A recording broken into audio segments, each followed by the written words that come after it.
والعلم لا يؤخذ سرية، إنما يؤخذ العلم علانية، يؤخذ علانية من الدروس المعلنة والجلسات المعلنة، ما يؤخذ سريا.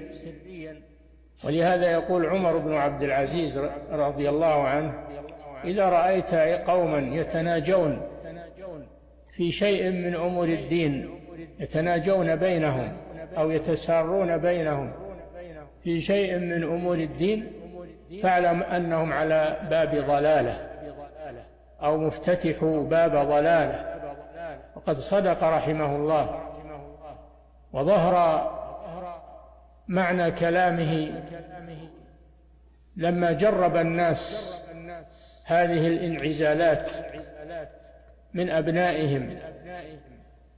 فالواجب على شباب المسلمين أن يتنبهوا لأنفسهم، ولهذا حث النبي صلى الله عليه وسلم على الجماعات، على صلاة الجماعة، حث على صلاة الجماعة في المساجد، وقال: إنما يأكل الذئب من الغنم القاصية، ألا وإن الشيطان ذئب الإنسان.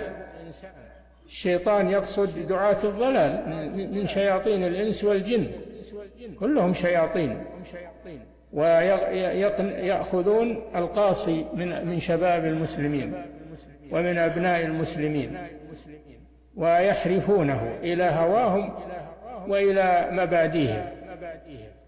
أما الشاب الذي يلازم المساجد ويلازم جماعة المسلمين ويتلقى العلم من المساجد ومن دور العلم، فهذا لا يستطيعون أن يحرفوه وليس لهم عليه سلطان.